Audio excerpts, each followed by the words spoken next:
나의 영혼이 잠잠히 하나님만 바라며 나의 구원이 그에게서 나오는도다. 오직 그만이 나의 반석이시요 나의 구원이시요 나의 요새이시니 내가 크게 흔들리지 아니하리로다. 넘어지는 담과 흔들리는 울타리같이 사람을 죽이려고 너희가 일제히 공격하기를 언제까지 하려느냐. 그들이 그를 그의 높은 자리에서 떨어뜨리기만 꾀하고 거짓을 즐겨하니 입으로는 축복이요 속으로는 저주로다. 나의 영혼아 잠잠히 하나님만 바라라. 물은 나의 소망이 그로부터 나오는도다. 오직 그만이 나의 반석이시오 나의 구원이시오 나의 요새이시니 내가 흔들리지 아니하리로다. 나의 구원과 영광이 하나님께 있으며 내 힘의 반석과 피난처도 하나님께 있도다. 백성들아 시시로 그를 의지하고 그의 앞에 마음을 토하라. 하나님은 우리의 피난처시로다. 아 슬프도다. 사람은 입김이며 인생도 속임수니 저울에 달면 그들은 입김보다 가벼우리로다. 포악을 의지하지 말며 탈취하는 것으로 허망하여지지 말며 재물이 늘어도 거기에 마음을 두지 말지어다. 하나님이 한두 번 하신 말씀을 내가 들었나니 권능은 하나님께 속하였다 하셨도다. 주여 인자함은 주께 속하오니 주께서 각 사람이 행한 대로 갚으심이니이다. 시편 62편이고 다윗의 시이면서 여기에 또 인도자를 따라 여두둔의 법칙에 따라 부르는 노래 이렇게 되어 있는데, 요 간단하게 해설되어 있는 내용을 보면 여두둔도 역시 그 제사장 중에 한 명이면서 그가 인도하는 방식의 어떤 스타일을 따라서 했다 이렇게 되는데, 그 스타일이 무엇이다 라고 연구는 안 돼 있고 안내는 안 돼 있습니다. 그렇지만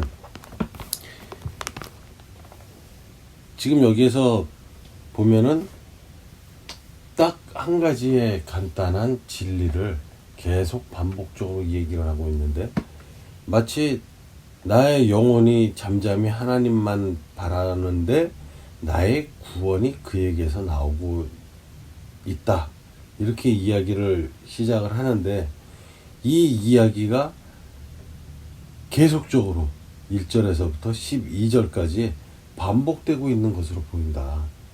그리고 그 내용은 바로 하나님은 구원이시고 그 구원은 우리에게 주신 것이고 그 주신 구원은 또 우리가 어떻게 하였기 때문에 우리가 그 구원에 도달하여지는 것이 아니라 오직 어떤 행동, 어떤 장소의 문제가 아니라 오직 하나님으로부터 나오는 것이 구원이고, 그 다음에 우리들의 그 모든 일의 결론은 하나님께서 그의 계획하신 바대로 진행을 하실 것이다.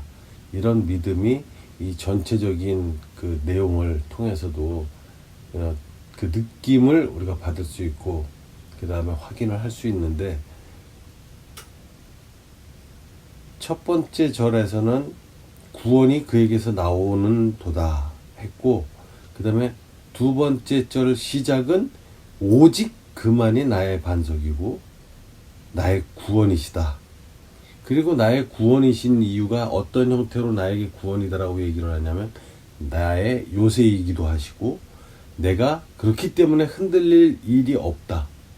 나는 안에서 흔들리는 일이 있을지 모르지만 그 요새 자체는 흔들리지 않기 때문에 나도 흔들리지 않을 수 있다. 이렇게 이야기를 하고 있는 것으로 해석이 되고, 넘어지는 담과 흔들리는 울타리같이 사람을 죽이려고 너희가 일제히 공격을 하는데 그 너희는 바로 공중 권세 잡은 자들이라고 표현하는, 우리가 세상의 것을 바라보고 우리의 눈에 보기에 좋아서 우리의 마음을 훔쳐가는, 저것을 갖고 싶어하고 저것을 갖기 위해서 모든 것을 던지게 만드는, 나의 하나님에게 받은 구원조차도 버리게끔 만드는 그것들이 바로 무엇이냐? 이 넘어지는 담이고 흔들리는 울타리 같은 것들이다. 그것을 통해서 우리가 세상에서 부를 가졌네, 부자가 되었네, 내가 재물을 많이 모았네, 이런 생각을 가지면서 마음이 점점 하나님에게서 오던 구원이 분명히 구원이고 그 외의 것은 나를 위한 구원이 아니라 하나님께서 우리에게 허용하신 자유 가운데에서 이 세상에서 살아가면서 사람들끼리 주고받는 관계, 서로 가지고 있는 관계들을 통해서 돈이 많이 모이기도 하고, 어떤 집은 돈을 있는 것조차도 남을 위해서 베풀기도 하고 또 흥청망청 써서 없어지게 하기도 하고. 하지만 이 성경 전체에서 보면 흥청망청 써서 없어지게 만드는 사람도 나쁘게 이야기를 하고 있고, 그렇게 살아선 안 된다라고 가르치고 있고, 그 다음에 반대로 내가 없더라도 더 없는 사람을 보면 조금이라도 나눠서 서로 살아남을 수 있게 해야 한다라고 이야기를 하면서, 그 상대방이 죄인이면 살리지 말고 죄인이 아니면 살려라, 이런 식의 이야기는 성경에 없습니다. 내가 배가 고플 때 내가 먹을 게 한 주먹이 있는데 나보다 더 배고파 보이고 가난해 보이고 힘들어 보이는 사람이 있는데, 그가 배가 같이 고파서 쓰러지려고 하면 내가 가진 한 움큼을 갖고 나눠서 먹을 수 있어야 합니다. 그것이 하나님의 법칙입니다. 왜 그렇습니까? 이것은 하나님은 그 사람도 지으셨고 나도 지으셨기 때문에, 우리가 볼 때는 항상 모든 것을 바라보는 시각이 나에게서 시작을 해서 세상을 바라보게 되고, 그 세상을 바라보다 보니까 어느 틈엔가 이렇게 우리처럼 하나님의 말씀을 전해 듣고 그 말씀을 듣기로 사모하게 되면서 하나님을 구원으로 믿고 사는 사람들에게는 그 세상에 보이는 것들을 넘어선 곳에 계신 하나님이 우리의 구원이라는 것을 보게 되고 알게 되고 듣게 되고, 그것이 우리의 반복되는 생활과 삶 가운데에서도 이렇게 나의 요새이시고 내가 흔들리지 않겠습니다. 그리고 눈에 보이는 그 모든 자리들은 마치 눈에 보기는 좋지만 결국은 그게 바로 나를 꼬이는 것들이었습니다. 나를 꼬여내서 그 자리에 가게 만들어 놓고 나서 하나님과 멀어진 나를 결국은 높은 곳에서 낮은 곳으로 떨어뜨리고, 그리고 속이는 것이고, 그것이 결국은 저주를 하는 행위로 나에게 저주가 되었습니다. 4절에 있는 이야기가 그런 이야기가 되겠고, 그러한 모든 것들, 반복되는 상황들, 그 모든 좋아 보이는 것들, 그 다음에 이 세상에 어려워 보이는 것들, 이런 것들이 결코 영원한 어려움도 없고 하나님보다 강한 어려움도 없고, 그 하나님을 의지함으로써 결국은 우리가 요새 고생하고 있는 코로나, 그 다음에 이 정치인들이 이야기하고 있는 이 상황이 더 어려워졌습니다. 지금은 상황이 호전되고 있습니다. 이러한 이야기들도 눈 가림에 불과하다. 속이는 것에 불과하고, 그것 자체가 하나님의 구원 앞에서는 구원을 막을 수 있는 조건도 아니고 구원을 어찌할 수 있는 존재가 아닌데, 그것 때문에 하나님의 구원을 우리들이 버려버리게 되는 상황은 생기면 안 되는 것이다 라는 이야기를 하고 싶고, 그 다음에 가장 많이 좀 우리들 마음 가운데에서 과연 그런 눈에 보이는 공중 권세가 무엇인가, 이것에 대해서 한마디를 조금 더 하자면, 우리들의 눈에 보이는 공중 권세는 바로 최근 들어서 정부의 입장의 발표입니다. 이러면서 발표를 했었던 코로나가 별거 아닙니다 라는 식의 이야기를 반복하면서, 아, 코로나가 위험한가 보다 라는 것까지 가기 전까지의 상황에서 어려워지는 것 같다 그러니까 더 앞장서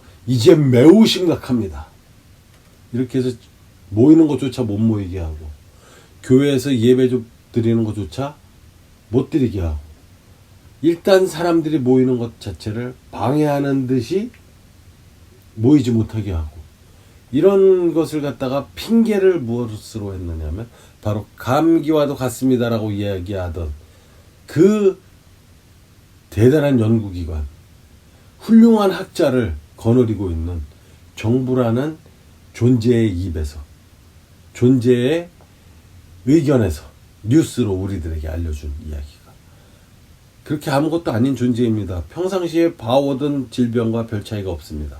이러던 입장이 갑자기 바뀌어서 이제 가까이 모이면 안 됩니다. 예배도 드리면 안 됩니다. 종교의 자유고 뭐고, 나의 자유가 뭐 옆 사람의 그 삶을 위협한다면 예배를 안 드리는 것이 옳습니다. 이따오 소리를 하는 목사들도 생기게 됐고, 근데 그 말이 겉보기에는 마치 맞는 것 같고 좋은 이야기인 것 같지만 그 마음 자세는 옳지 않다고 생각을 합니다. 이유가 무엇이냐 하면 하나님 앞에 드리는 예배는 그렇게 남들 앞에 입으로 우리가 모이겠습니다, 다른 사람을 위해서 우리가 모이는 것을 자제하겠습니다, 이것은 행동으로 하면 되는 겁니다. 하면 되는 것이고, 모이는 상황에서 이것은 됩니다, 안 됩니다라고 했을 때 그 부분을 내가 이웃을 진정 생각해서 안 모이게 되었다고 했을 때 그것을 내 입으로 떠들 것이 아니라 스스로 안전하게 모든 수칙을 지키면서 지켜 행하는 것이 중요하지, 그것을 입으로 떠들면서 한번 유행처럼 흘러가는 그 자리에 뉴스거리로 나타나는 그 재미를 느끼는 사람들, 옳지 않습니다. 그리고 이제 다시 또 그 심각한 상태였다고 이야기를 하던 입장에서 다시 또 그다지 이렇게 위험하지 않습니다라고 이야기를 하면서 상태가 좋아지고 있습니다, 이렇게 표현을 하지만 이 이야기의 가장 중요한 점은 바로 나 자신이라는 시점에서 바라볼 때 변화가 있었는가 없었는가, 바로 여기에 포인트가 있는 겁니다. 내가 그 감기와도 같다고 하는 것일 때 가졌던 조심해야겠다라고 생각하는 마음과, 흔하게 너무 퍼져서 이제 위험합니다, 심각 단계입니다라고 이야기했을 때 나의 상태와, 다시 또 상태가 호전되고 있습니다 할 때 나의 상태가 변화가 있었느냐 하는 겁니다. 똑같지 않습니까?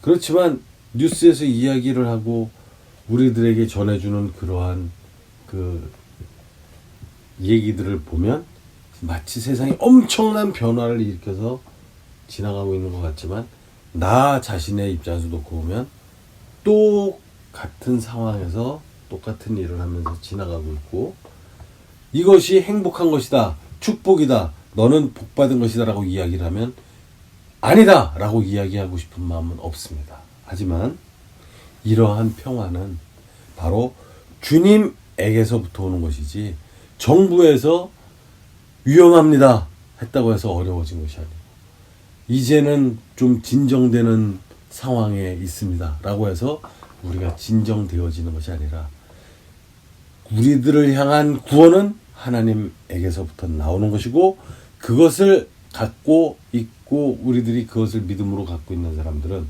이렇게 세상에서 어렵다고 하는 말에 현혹되어서 두려워하지 않고 안심해도 됩니다 하는 그 이야기 하나만 가지고 안심합니다 라고 이야기하는 것이 아니고, 그것은 우리가 세상을 살아가는 데 있어서의 그때그때의 순간순간 참고사항에 불과한 것이지, 그것이 하나님의 우리들을 향해서 주신 구원과는 아무런 상관이 없다라는 것을 생각을 해본다면, 우리 앞에서 수많은 사람들이 쓰러져 죽고 우리 주변에 있었던 사람들이 많이 죽어 나간다고 하더라도 하나님을 믿는 믿음 가운데 있고 하나님의 구원을 진정으로 믿는 우리들이 하나님의 구원 안에 있다면 하나님이 뜻하신 바대로 이 세상에서의 삶은 정리가 될 것입니다. 그러면 살든지 죽든지 우리들이 걱정할 이유가 없고, 걱정을 한다고 해서 바꿀 수 있는 능력 또한 전혀 없습니다.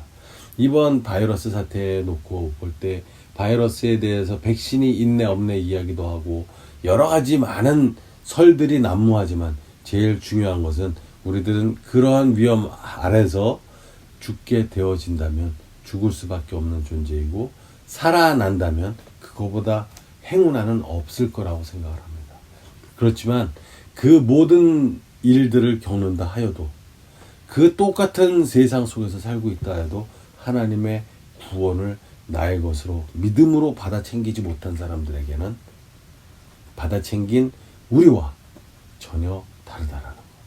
받아 챙긴 구원을 갖고 있는 우리들은 진심으로 하나님의 존재를 믿음으로 극복하면서 이러한 모든 어려운 사태를 능히 견뎌낼 수 있고 헤쳐나갈 것으로 믿습니다.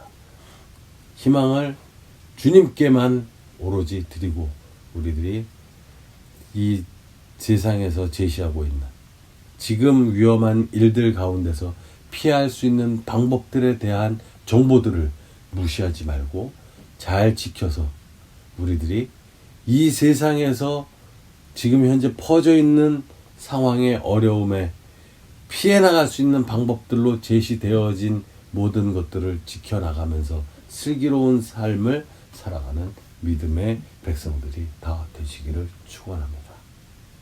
마칩니다.